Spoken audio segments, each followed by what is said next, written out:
bëggoo alal.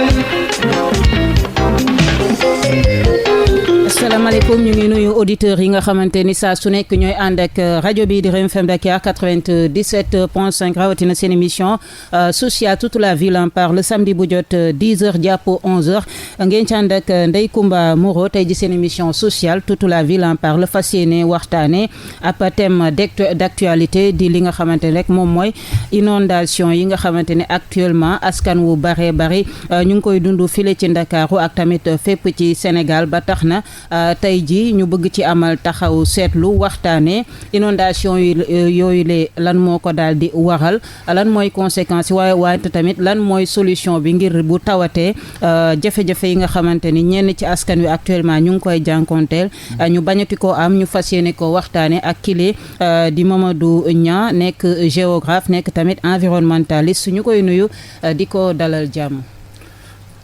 Merci beaucoup Sabine. Pour invitation bi maa ngi lay jaajëfal bu baax. maa ngi nuyu aussi auditeurs yi di nuyu internautes yi tamit parce que on est suivi à travers Facebook. Voilà donc c'est un thème d'actualité parce que inondation yi dañoo poser ay problèmes. Donc déjà maa ngi masaw ñi nga xam ne ni ñu ngi koy dund parce que c'est extrêmement difficile dafa métti c'est un phénomène naturel. C'est un phénomène naturel donc qui mérite d'être explicité parce que faut nit ñi comprendre. Inondation yi justement lan mooy causes yi. lan moo ko waral ak exactement lan mooy conséquences yi ci population yi ñu koy dund. En même temps aussi bu ñu mënee ñu proposer ay solutions.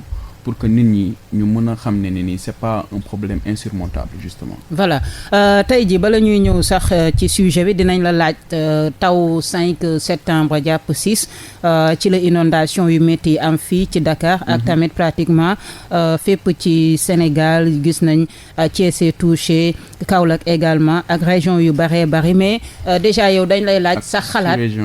waaw ci sous-région mais fii ci Sénégal. actuellement lañ koy accentuer mais. yow ban jàngat nga am ci li nga xamante ni moo am depuis le 5 septembre taw bu métti boobu daal di am ba tax tey ji askan wi ñu bari nekk ci inondation yi ban analyse nga siy def déjà. Analyse bi ma ciy def mooy suñu ville yi. gëj nañ am vraiment ndox bu ay pluies yu mel ni. C'est des pluies exceptionnelles. ñun en climatologie quand une pluie dépasse 100 millimètres ce n'est plus une pluie ordinaire nekkatul taw ordinaire. ba 5 septembre ñaata moo wàccoon. Environ 88 millimètres. En fait c'est une pluie continue. Il y a eu des interstices. Quelques minutes ay 40 minutes 45 minutes. Après mu recommencer waat donc c'est 48 heures pratiquement. Pendant lesquelles le ciel a ouvert ses vannes.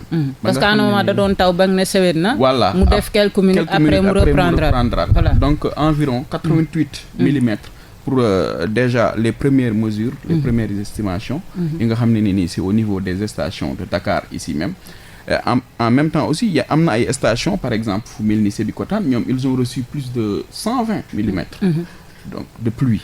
Donc loolu c'est une quantité énorme la moo tax véritablement dafa causer ay problèmes yu bëri ci ay dëkkuwaay yu bëri ay gox yu bëri. C'est-à-dire justement. kon yow est-ce que da ngay dëggal kii comment dirais-je Serigne Mbaye Thiam li mu wax ni maanaam taw bi wàcce ci diggante 5 ak 6 septembre maanaam quantité boobu. dafa mel ni luy waroon taw ci 3 mois d'hivernage yëpp dafa wàcc ci guddi googu. Bien sûr est-ce que yow loolu da nga koy dëggal.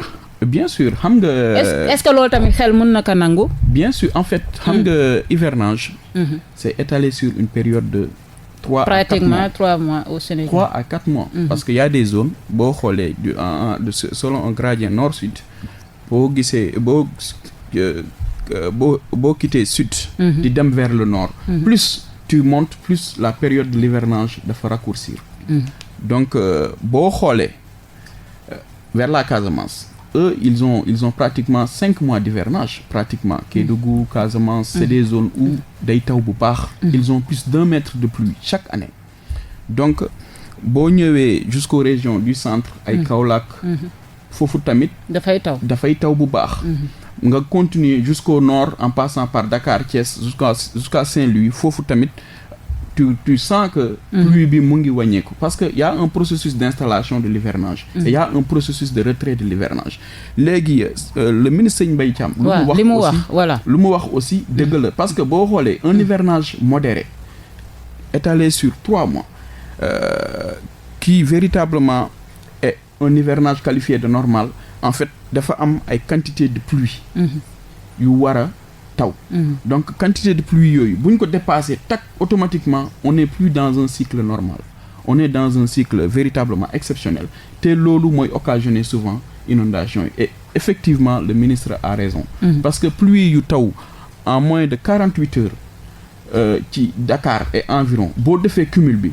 c'est pratiquement 3 mois de pluie. Ah bon 3 mois de pluie maanaam lu waroon wàcc si 3 mois yëpp pratiquement dafa wàcc jour boobu. par exemple dafa wàcc 48 heures. En 48 heures parce que boo xoolee li ma doon expliquer mooy.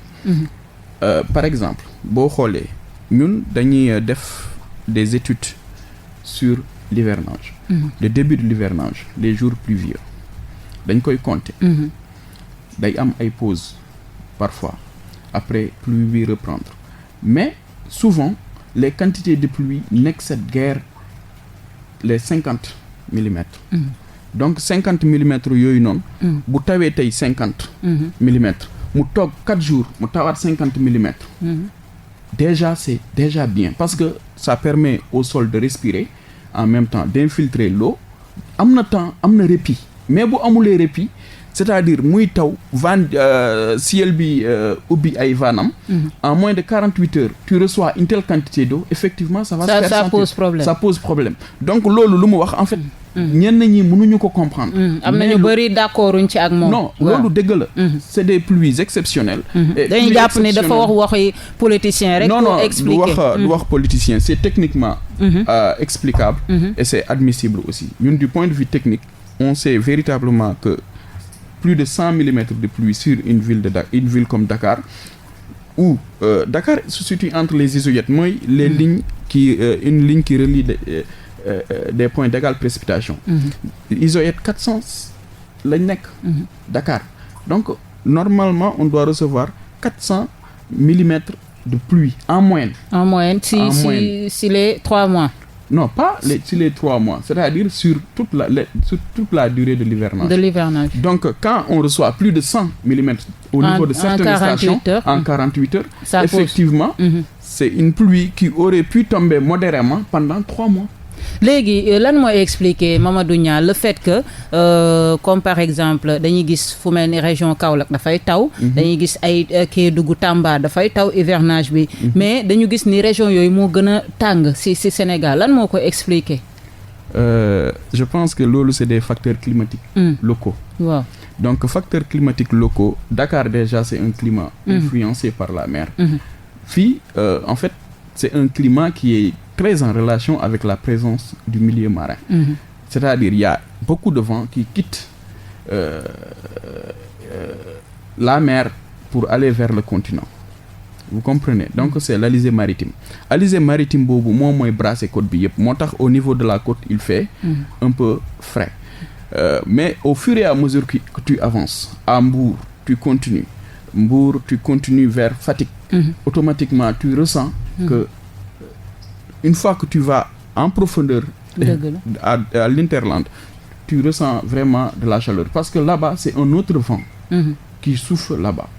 En dehors de l'hivernage où pratiquement l'étendue du territoire est occupée de manière successive selon un gradient nord-sud par en wolof par mooy benn ngelaw bu ñuy woowee mousson boobu mooy indi taw yi donc au-delà de ça boo xoolee harmattan bi mooy souffler à l'intérieur de ces régions-là c'est un vent dafa nekk ngelaw bu tàng donc ngelaw boobu noonu moo tax région yooyu di tàng malgré que dafay taw bu bari hivernage bi non taw bu bari hivernage bi boo xoolee ak tàngoor bi ça n'a rien à voir amul kii tey Bakel wala Kaolack wala Tamba tàngul Dakar sax moo gën a tàng à un certain moment Dakar sax non si période bi période hivernage bi exactement Dakar sax mooy gën a tàng souvent parce que l'activité économique avec la présence des moteurs et tout fait que Dakar day am canicule mais foofu dafay feex instant bi. mais en dehors de l'hivernage laa wax. lan moo tax dëkk yi gën a taw. au Sénégal di gën a tàng. parce que tout simplement c'est un autre ils sont dans un autre système climatique local.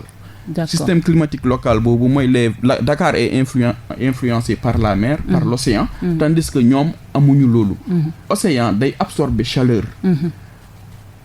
par l'Alizé en même temps muy day absorber chaleur bi parce que ndox boo xoolee en fait naaj bi nu mu tàng day réchauffer ndox bi bu réchauffer ndox bi à partir de ce moment là dina am ay courant marin ñooy permettre en certain moment ndox bu nekk ci biir mu wëlbati ko bu wëlbatikoy day indaale seddaay boobu noonu c'est des brises ça se manifeste par des brises des vents à faible vitesse ñuy dugg ci dëkk bi muy seddal Dakar mais boo xoolee même à Dakar tous les points de la presqu'île du Cap-Vert n'ont pas la même température parce que au niveau spécialement localisé dafa am ay endroits yu mën a sedd yeneen endroits yi donc ça c'est des explications un peu localisées voilà donc noonu la tëddee léegi ñu ñëw nag ci inondation yi exactement Mamadou Niang nga wax ñu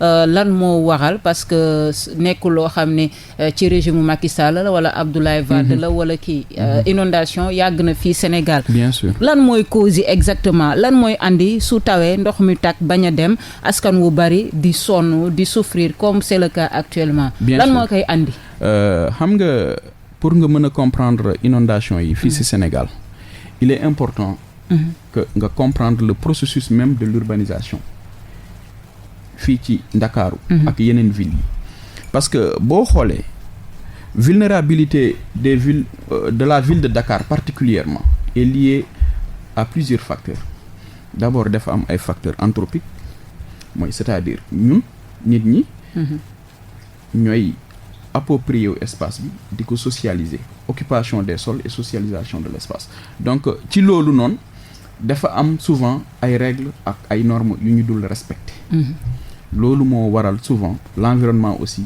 le milieu riposte et quand le milieu riposte ça donne souvent ça mais pour expliquer un tout petit peu de manière brève historique le processus même d'urbanisation de la ville de Dakar parce que boo xoolee au début des années 1900 Dakar mu ngi nekk déjà capitale de l'AOF en 1902 parce que bu ñu transféré capitale bi de Saint-Louis à Dakar centre de commandement AOF fii la nekkoon au niveau du plateau mais année yooyu au début de ce siècle là boo xoolee 1900 Dakar plateau moo amoon pratiquement ay infrastructures plateau rek moo amoon ay infrastructures boo rombee plateau yaa ngi dem ci Rebeuss c'était moo nekkoon zone tampon entre justement la ville et le bidonville le bidonville c'était Médina boo xoolee yeneen dëkk yi yëpp c'était des villages Yoff Ngor Diamaguène Rufisque c'était des villages donc ay notables yi ñoo ci dëkkoon vous voyez donc noonu ñuy continuer jusqu'à un certain moment population yi di ñëw parce que nguur fu mu nekk c'est-à-dire le centre de commandement fu mu nekk souvent on a besoin aussi d'avoir des gens qui s'occupent un peu de cela donc noonu la processus bi muy dem je fais un saut vertigineux ba dans les années 50 pour être un peu récent nga xool boo xoolee dans les années 50 Dakar a commencé à grandir parce que tout simplement activité bi mu ngi gën a bari nit ñi ñu ngi gën a ñëw avec ak exode rural bi mais dina am lu ko accélérer au niveau des années 70 et 80 c'est justement les crises climatiques parce que ñëpp ñu dëkkoon au niveau du bassin arachidier au niveau des régions du centre au niveau même du Sénégal oriental dañuy justement émigrer à l'intérieur du territoire mooy exode boobu noonu exode massif boobu c'était lié justement à la dégradation des conditions climatiques parce que crise climatique yooyu ñoo affecté Sahel ba benn nit ñi mënatuñu dund ci suuf ñoom nga xam ne ni suuf moo nekk seen levier premier mënatuñ ci dund loolu moo waral ñu quitter foofu ñu ñëw ñu installé wu Dakar mais seen installation nan la demee ils se sont installés justement au niveau de la zone périphérique. Parce que boo ñëwee aussi dans une aussi grande ville comme Dakar doo ñëw rek nga am dëkkuwaay. Souvent on assiste à ces phénomènes là nit ñi bu ñu ñëwee dañuy occuper de manière illégale yenn quartier yi bu ñu ñëwee. ñu installé fu ñu mën a dëkk rek baax na waaw fu ma nekk rek en même temps aussi voilà en même temps aussi boo xoolee ñëwuñu ñoom kese ils sont venus avec leurs habitudes leurs coutumes et leurs pratiques boo xoolee fii à Dakar y a des gens am na ñuy bay. am na ñuy sàmm. am na ñuy dàpp c'est-à-dire boo ñëwee Dakar par exemple amoo benn métier. balaa ngay exercer balaa ngay professionnaliser wu. da ngay métier bi nga indi mooy baykat nga. da ngay ut fi ngay bayee. noonu la demee léegi nag ñoom fu ñu dëkk en réalité crise climatique bi moo def ba côté yooyu noonu mooy les quartiers la banlieue populaire. zone Pikine bi Guédiawaye. parce que Dakar foofu la gën a sonal la banlieue. foofu la gën a sonal. parce que gox yooyu noonu. c'était des zones pratiquement inondables yu ci gën a bëri c'est des zones inondables zone yooyu noonu léegi population. maanaam foofu waruñ fa dëkk. c'est justement c'est des zones de cuvette. c'est des zones waaw c'est des zones de cuvette. maanaam zone yooyu lan lañ fa war a mën a def exactement. lan lañ fa war a mën a def c'est-à-dire c'est des zones qui ont été. D'abord ndox moo leen occupé woon. ak crise bi ndox mi dem. léegi yow boo ñëwee. ci par exemple ci terrain. gisoo ndox gisoo dara. da ngay foog ni fii c'est habitable or que en réalité dégradation condition climatique yi moo tax ñëw nga fekk foofu c'est habitable à l'instant T bi nga ñëwee. donc c'est en fait c'est en quelque sorte une erreur moo tax ñu dëkk ci gox yooyu. mais pour autant l'homme peut toujours dompter la nature. mais lan moo tax souvent autorités yi di bàyyi ñuy dëkk ci gox yooyu parce que souvent mooy andi problème bi. voilà wax naa la il suffit nawet bi ñëw mu taw benn taw bu am doole ñaar. voilà c'est fini ñoom ñu ngi ci. wax naa la traversée historique bi. processus d'urbanisation exactement voilà. wax naa la ko nu ñu quitté centre ville nga xam ne ni Médina moo nekkoon bidonville bi. donc actuellement zone de tampon. ñeneen quartiers yi ñuy judd au fur et à mesure. mais malheureusement l'État n'a pas très tôt. dans les années 60 ba 70 80 l'État n'a pas très tôt pris en compte ce facteur d'aménagement du territoire. parce que dañu war a aménager nit balaa ngay dëkk fenn. da nga war a aménager ba nga xam ne ni fii foofu soo fi dëkkee tu ne seras pas demain ou après-demain sous le coup. des catastrophes naturelles de manière générale. donc loolu moo waral tey. zone yooyu la banlieue la plus touchée. la banlieue voilà et la zone exactement la plus touchée. loolu moo ko waral boo xoolee banlieue bi ay c'est des Sérères des Peuls c'est-à-dire ñu jógee dans les régions centre et orientales ñoo fa nekk dans la grande majorité des cas. d'ailleurs souvent booy wax ak ñoom dañuy ne Dakar kenn dëkku fi. ñun ñëpp dañoo ñëw. donc boo ñëwee aussi nga fekk des conditions d'accès souvent à la terre sont extrêmement difficiles au niveau par exemple de la ville au niveau des zones où tout est contrôlé yow da ngay ñëw nga dëkk même bu dee mais comme tey jii Mamadou Niang le cas des Parcelles Assainies de Kër Massar nga xam ne actuellement mbir mi sonal na leen njiitu réew mi sax dem na fa il y a juste un jour wala 2 jours mais comme par exemple Parcelles Assainies bu Dakar yàggul Kër Massar. bien sûr yàggul mais lan mooy expliquer foofu noonu le fait que sax ñu tuddee ko Parcelles Assainies. mais da ngay gis fii dañuy tuddee ay quartier ay Parcelles Assainies. mais bu ñu demee ba ci kanam wala mu taw benn taw bu am doole di nga xam ne fii voilà c'est non assaini lan mooy expliquer le cas de Kër Massar alors que bokk na ci zone yu ñu mujjee defar voilà exactement. voilà déjà Kër Massar bu ñu waxee Kër Massar déjà en 2005. 2005-2006. Wade ba mu lancé plan Jaxaay c'était un site de recasement et de relogement des sinistrés donc plan Jaxaay boobu noonu dafa am ay infrastructures ça yu ñu mujjoon tabax foofu mais en réalité boo xoolee aussi situation bi rechirurgie nii c'est parce que tout simplement régime libéral bi en certain il faut aussi ñu wax ko ils ont échoué maanaam lañ fa waroon def defuñ ko fa lañ fa waroon def defuñu ko loolu mooy aussi dëgg. parce que comme toujours niñ koy defee rek boo jëlee quartier bu mel ni voilà boo jëlee quartier par exemple bu mel ni Jaxaay y a des bassins de rétention là-bas mais malheureusement bassin de rétention yooyu dañoo dem ba nekk ay dépotoir d'ordures. Parce que y a 3 aspects qui sont liés à la question des inondations. Mënoo leen séparer. C'est la gestion des ordures ménagères, la gestion des eaux usées et le drainage des eaux pluviales. Léegi c'est 3 questions intrinsèques te mënoo leen dissocier, c'est pas possible. Léegi boo xoolee au niveau de Kër Massar juste Jakaay man bi ma fa demee ma gis bassin de rétention bi ñu transformer ko en dépotoir d'ordures nga xam ne ni ndox mi bu ñëwee normalement au lieu que c'est un bassin voilà c'est un bassin à drainage gravimétrique c'est-à-dire gravitation bi mooy tax foofu moo gën a pente gravitation bi mooy tax en fait ndox mi bu ñëwee day dem foofu directement après à partir du bassin ñu lii ko ñu évacuer ko mais malheureusement bassin bi dafa fees dell mbalit donc loolu fa ndox ma waroon dem. fa ndox ma waroon dem léegi nag dafay dem ci kër yi. dafay dem ci kër yi parce que justement. ndox mi fu mu war a dem occupé nañ ko. par leneen. d'accord donc loolu dafay andiwaat ci tamit question d'habitude wala changement de comportement bi nga xamante ni njiitu réew mi ngi ko doon ñaax ci biir discours am bi mu jël. juste après les inondations. bien sûr xam nga ci discours am. le président il a dit beaucoup de choses. parce que boo xoolee tey au niveau de Dakar la pression démographique.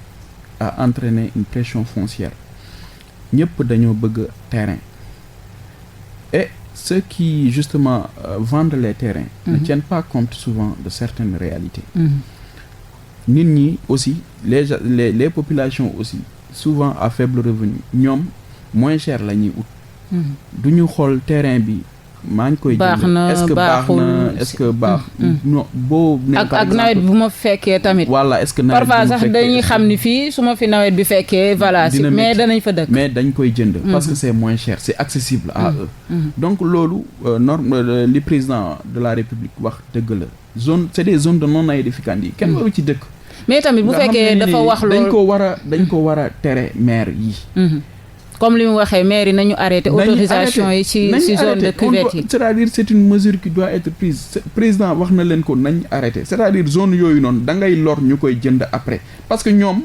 xamuñu xëy na xamuñu wala parfois aussi même bu dee xam nañ ils veulent à tout prix habiter à Dakar mais maanaam zone yooyu bu fekkee maire yi par exemple techniquement jaayuñ ko pour nit yi dëkk fa zone yooyu par exemple lan lañ fa mën a def exactement mais loo xam dina mën a jëriñ askan wi te du lor nit ñi Dakar y a une zone spéciale mooy zone des Niayes bi waaw elle est réservée strictement à l'agriculture et à des activités d'élevage léegi boo xoolee zone boobu noonu déjà boo demee au niveau du technopole Pikine Golf Sud zone boobu ñu ngi koy envahir c'est une zone normalement xam nga ville nu mu rëy war na am des poches de végétation poches yooyu noonu ñooy permettre séquestration carbone Dakar mën a souffler voilà Dakar mën a souffler en même temps Dakar ne souffle plus loolu war foog ñu wax ko non Dakar en fait souffle mais difficilement parce que ba tey y a des espaces qui restent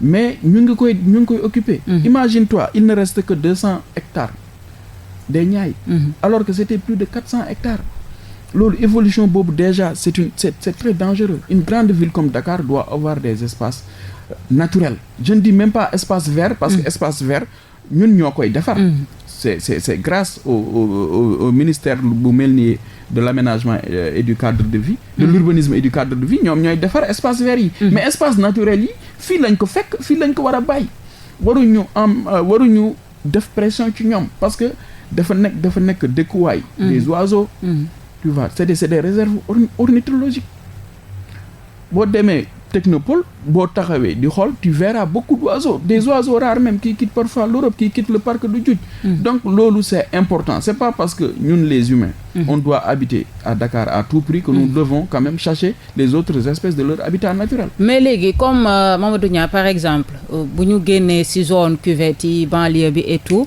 même région yi tamit am na ci zone yoo xam dañ fay dëkk ay zone cuvette la souvent sax inondation yi ci quartier yooyu lay gën a sonal mais comme par exemple nga jël fu mel ni fii ñu nekk Sodida wala Castor bi jëm ci côté Sénélec bi parce que suñ côté zone la. mais da ngay gis bu tawee dafay fees dell kenn dootu fi mën a jaar. foog peut-être ñu toog 24 heures après pour ndox mi doog a dem.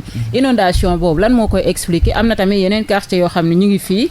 ci capitale bi su tawee pratiquement dafay fees. il faut ñu patienter 24 heures pour ndox mi dem peut-être ce n'est pas le cas dans la banlieue parce que foofu su tawee pratiquement bu ndox bi xasee tak mën na nekk foofu ba hivernage bi yëpp voilà. mais fii dañuy inondé fii su tawee buntu rajo bi fii dafay fees dell. foog ñu patienter quelques heures wala 24 heures pour ndox mi dem loolu lan moo koy expliquer. xam nga alors que côté yii nee nañ assainir nañ ko voilà et tout. loolu en fait c'est le drainage c'est le système de drainage. des eaux pluviales.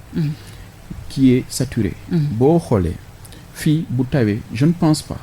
que ngeen toog pendant plus de 5 heures de temps te mënoo leen dem. je ne le pense pas. fii dafay fees dell. day fees mais day dem mais day dem. waaw dina dem. day dem waaw donc l'essentiel c'est quoi buntu Sénélec bi fële voilà. day fees mais day dem. dafay man fees li ma constaté. waaw bu tawee ndox dina am c'est normal. parce que nous avons rendu toutes les surfaces pratiquement imperméables. foo gisul carreau di nga fi gis perron. foofu boo gisulee perron nga gis tali. xam nga ndox du dugg ci tali. ndox du dugg ci carreau. c'est des endroits qui sont devenus imperméables. premièrement deuxièmement le système d'évacuation des eaux pluviales. xam nga système boobu noonu bu demee ba saturé parce que tout simplement les infrastructures. maanaam dafa baaxul. non du question baaxul. c'est une question aussi que ces infrastructures souvent dañuy bouché wu ak lan. ak des déchets ménagers waxoon naa la ko sànq. c'est des questions ñuy jël ci caniveau yi këpp fa mbalit ainsi de suite bu taw bi ñëwee ndox mi du am fu muy jaar ndox mi du am fu muy jaar. ici nous avons justement un problème de comportement. parce que nit ñi waruñu jël lu mel ni mbalit par exemple nga sànni ko ci caniveau. da koy boucher complètement te bu ko boucher suba sa kër bu taayee da ngay taxaw di yuuxu. or que problème bi yow yaa ko teg sa bopp. en même temps aussi curage dañ ko war a def. de manière avant l'hivernage dañu war a curer réseau bi. pour que ndox mi bu ñëwee mu mën a jàll. tu vois donc il y a beaucoup de facteurs qui expliquent ça. côté bi moom gis naa curage am fi mais terewul su nawet bi ñëwee bu tawee dafay taa. waaw day taa mais day dem. day dem parce que au bout de quelques heures aussi c'est à cela que servent les ouvrages. c'est d'évacuer progressivement les eaux mais pas d'un seul coup. mais lan moo tax Sénégal am problème mu assainissement. lan moo tax Sénégal am problème mu assainissement parce que tout le temps du fépp question boobu mooy ñëw il nous faut une bonne politique d'assainissement. Une bonne politique d'assainissement endossée à une bonne politique d'aménagement du territoire. waaw parce que boo xoolee tey. ak ñu tamit ngi waxu problème assainissement. waaw parce que yaa ngi les gouvernants gis sont en train de faire des efforts. efforts yooyu tey moo tax zone yu bëri ont été épargnées parce que bu tawee ba pare au bout de 3 heures. zone yu bëri yu mel ni HLM yu mel ni Patte d'Oie yu mel ni Foire nga xam ne ni gendarmerie bi sax gendarme yi sax dañ doon génn ñu bàyyi gendarmerie bi noonu mais zone yooyu yëpp Philippe Maguilène Senghor mais zone yooyu yëpp tey alhamdulilah bu tawee en moins de 2 heures de temps ndox mi dem na yoonam parce que utal nañ ko yoon xalal nañ ko yoon bu tawee lu mu métti day dem il faut juste que système bi mu fonctionner te mu ngi fonctionner léegi bu ñu généraliser ça risque d'être un problème actuellement le problème se pose avec acuité au niveau de la banlieue. te banlieue bi. mais techniquement Mamadou Niang Sénégal amul problème mu assainissement. non en fait on est en train de régler le problème. de l'assainissement. waaw parce que ONAS déjà. ONAS la direction de l'Office national de l'assainissement. du Sénégal. ils sont en train de faire des investissements. Colossaux au niveau des grandes villes du Sénégal. C'est la première fois d'ailleurs que le Sénégal se dote d'un programme d'assainissement des grandes villes. am musul am c'est-à-dire l'État de 1960 presque à 2012 a failli. loolu aussi il faut qu'on ose le dire. parce que lii échec la munoo jël une ville comme Dakar une ville comme Kaolack une ville comme Tambacounda une ville comme Touba. Et que ces villes-là aient des problèmes justement d'assainissement. Oui. loolu warul am. parce que tout simplement les populations qui sont dans ces villes méritent un cadre de vie meilleur. Et l'État doit s'en charger mais malheureusement de 1960 à 2012 gis nañ les pluies de 2005 2006 inondation yu xew même 2009 c'est pratiquement plus de 360 000 victimes. Ça a impacté quoi, je veux dire. Tu vois, donc c'est extrêmement grave. L'État doit gérer un certain nombre de questions parce que ça relève de son pouvoir. léegi Mamadou Niang ñu laaj la lan mooy plan Orsec exactement bi président déclenché waat après pluie bu 5 septembre bi. Plan Orsec bi déjà c'est juste pour permettre une mobilisation rapide des moyens. Dafa mel ni plan d'urgence pour gérer une question spécifique. Parce que Orsec boo xoolee bu président demee ba déclencher ko. C'est parce que tout simplement il y a urgence à agir.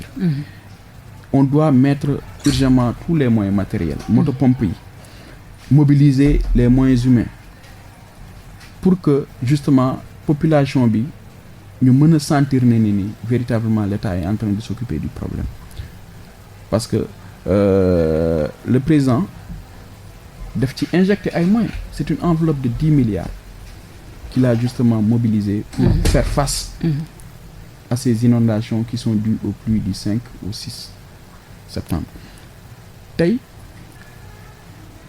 j'ai été au niveau de ces sites-là. Gis naa ni il y a du progrès. Parce que boo demee au niveau des Parcelles Assainies Keur Massar la cité pénitence. Foofu benn côté bi déjà ndox bi jóge na fa. Maintenant dafa am beneen côté bu nekk boo ñëwee Camille Basse. C'est-à-dire beneen côté bi à droite. boo jógee par exemple Sédima à droite côté boobu noonu ba tey da am na ndox. te ndox bi niveau bi wàññeeku na parce que boo ñëwee ci bâtiment yi boo xoolee ci bâtiment yi tu vois que l'eau dafa lii de environ wàcce na de environ 10 centimètres. Parce que ndox bi bari woon na c'était pratiquement dem na ba boo duggee ci ndox mi mën na dem ba ci sa dënn. Donc loolu image yi nit ñi gis nañ ko mais tey j'ai été là-bas hier même mais wàññeeku na bu baax. ndax plan Orsec bi ndax plan Orsec bi c'est juste pour vous dire que la mobilisation des hommes et des moyens a eu un effet sur la réduction de l'impact. Voilà léegi ñu laaj la lan mooy plan décennal de lutte contre les inondations plutôt nga xam ne à chaque fois ça revient. Président Sall moo ne injecté nañ ci plan boobu lu toll ci 750 milliards. Bien sûr. lan lañ mën a dégg exactement tey boo doon expliquer auditeurs yi ñu xam. lan mooy plan décennal de lutte contre les inondations. Donc boo xoolee le plan décennal de lutte contre les inondations. C'est un plan qui a été mis en place en 2012, qui doit normalement arriver à terme en 2022. Ce qui veut dire qu'il nous reste encore 2 ans. 2 ans, je pense bien. Oui, 2 ans, c'est exactement ça.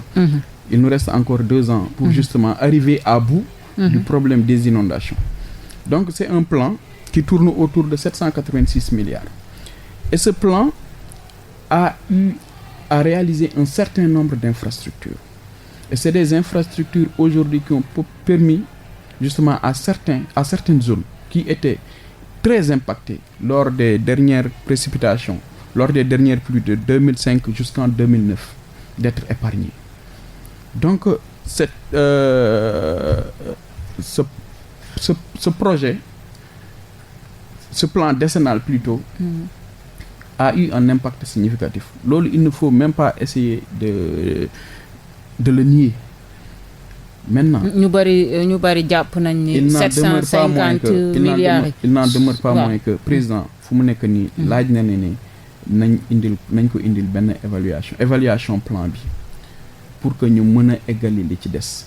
Et des mesures ont été prises parce que boo xoolee les différentes phases du plan ci loolu laa bëgg a ñëw ni y a eu une phase d'urgence boobu ça a permis justement d'injecter plus de 30 milliards. 30 milliards yooyu noonu ça a permis justement de mettre sur pied des infrastructures au niveau de plusieurs zones. Mooy zones yi ma la cité sànq. Te zones yooyu noonu c'est des zones très sensibles qui étaient extrêmement sensibles aux inondations. Loolu moo waral tey lii na nu mu tudd ça le problème en certains moments nul n'était à cause de ces pluies exceptionnelles, on sentait que le problème des inondations était réglé. Mais pluie exceptionnelle yu fi ñëw nii ça a vraiment posé problème. Parce que mais maanaam bu fekkee da nga teg une politique d'assainissement injecté si tant de milliards le président parle de 750 milliards 760 waaw c'est 750 voilà c'est la même chose milliards su boobaa normalement waroon nañu mën a dékku taw bu mel nii bu fekkente ni xaalis ba fañ ko waroon dugal nañ ko fa maanaam fañ ko waroon injecté nañ ko fa ca wàllum assainissement et tout. xam nga tey dafa am li DG ONAS bi wax quand on a un plan de 760 milliards ça ne veut pas dire que cet argent a été mobilisé. On n'a pas mis sur la table 767 milliards, non. C'est de l'argent qu'on doit mobiliser. Et selon les projets, et selon plutôt les urgences à injecter. Mais boo xoolee li ci gën a am solo tey il y a eu un projet, c'est le projet de gestion des eaux pluviales et d'adaptation au changement climatique, le projet boobu noonu c'est un projet quand même qui a impacté aussi mais tey mënuñu wax ci plan boobu lu bëri parce que tout simplement il faut qu'on attende l'évaluation que le président a demandé évaluation boobu moo ñuy permettre ñu am une vue d'ensemble sur les investissements qui ont été réalisés et sur ce qui reste maintenant à faire parce qu'il reste encore comme je l'ai tantôt dit 2 ans il reste encore 2 ans léegi da nga may ma ñëwaat juste ci lii bi ci première phase plan bi boo xoolee c'est une phase d'urgence comme ni ma ko waxee phase d'urgence boobu mu ngi dem de 2012 à 2013 de 2012 à 2013 donc c'est 66 milliards qui ont été injectés de 2012 à 2013 et c'est l'ONAS qui a géré ça donc ça a permis déjà il ne faut pas nier aussi qu'il y avait des ouvrages qui ont été réhabilités ouvrages yooyu bu ñu leen réhabilité ba pare ça a permis aussi de créer d'autres ouvrages. Il y a eu des ouvrages, surtout au niveau de Foire. J'ai assisté à un certain nombre de travaux là-bas, parce qu'il faut la déconne à un certain moment. Donc, ouvrage, ça a permis une collecte rapide des eaux de pluie. Donc, pour justement les drainer et les évacuer, pour que foofu bañ a am problème. Léegi, la deuxième phase bu nekk une phase courte et moyen terme. Phase boobu noonu c'est justement entre 2014 et 2016 c'est environ 250 milliards qui ont été investis te investissement donc chaque année am na lu ñu war a def. Non bon c'est par phase. Étalé jusqu'à par phase parce que dañuy def investissement dañuy xool chaque hivernage est un indicateur. Chaque hivernage est un baromètre. Loolu moo waral en 2017 pratiquement l'hivernage 2017 a été un hivernage sans couac.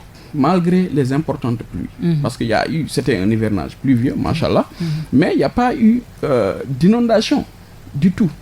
On n'a pas en tout cas ressenti les inondations comme on les ressent aujourd'hui. Donc, loolu moo waral véritablement on a réglé le problème des inondations. Surtout des zones comme Guédiawaye, Pikine, nga xam ne ni hivernage jàll. Gisoo pratiquement ndox ay victimes yu bari donc loolu on véritablement on a des résultats à faire valoir loolu aussi dëgg la léegi la dernière damay ñëwaat ci projet tuuti parce que le projet c'est un projet très important techniquement parce que boo xoolee le projet a épargné environ 167 000 personnes 167 000 personnes. 167 000 personnes de ces pluies a épargné 167 000 personnes de ces pluies. Parce que tout simplement, il y a eu un système de collecte des eaux pluviales. Système boobu noonu, il est constitué justement d'infrastructures de drainage très innovants. Boo xoolee, c'est environ 63 000 mètres carré de pavage. Donc pavage boobu aussi il y a un réseau secondaire de 4 kilomètres en même temps aussi il y a 21 kilomètres de collecteurs en béton tu vois, en béton armé. Donc loolu yëpp boo xoolee projet bi ça a permis comme je l'ai dit d'épargner plus de 167 000 personnes. Plus de 167 000 personnes. 167 000 c'est une réalité indéniable nga xam ne ni c'est le pouvoir en place qui l'a fait. Il faut aussi le reconnaître. D'accord. Léegi le fait que président dem pour secourir les habitants de Keur Massar daal di wax ni dafay départementaliser li nga xamante ni mooy Keur Massar loolu lan la mën a apporter comme solution par rapport ak inondation yi am foofu. Xam nga y a toujours une logique de cohérence territoriale qui est recherchée. Comme par exemple c'est-à-dire la gestion des inondations à Keur Massar est faite par les autorités gouvernementales qui s'appuient automatiquement sur la municipalité. Maintenant boo xoolee le maire qui est là-bas Moustapha Mbengue il est maire d'une commune. Oui. Or que si on dissecte on transforme la commune en département on aura justement des communes et c'est plus de lisibilité. Quelles sont en ce moment, à partir de ce moment, on dira quelles sont les communes les plus impactées, quelles sont les communes les moins impactées. Et à partir de ce moment, il y aura justement, on saisira mieux la question. Parce que la départementalisation aussi, c'est justement un redécoupage, une reconfiguration nouvelle de la zone. Cette reconfiguration permettra justement de mieux comprendre quelles sont les zones bi nga xam ne nii par exemple boobu quartier yu bëri ça va se transformer certainement en commune avec une nomenclature léegi ça va permettre d'avoir une lisibilité. Voilà juste quelques minutes 2 minutes je pense moo ñu dese.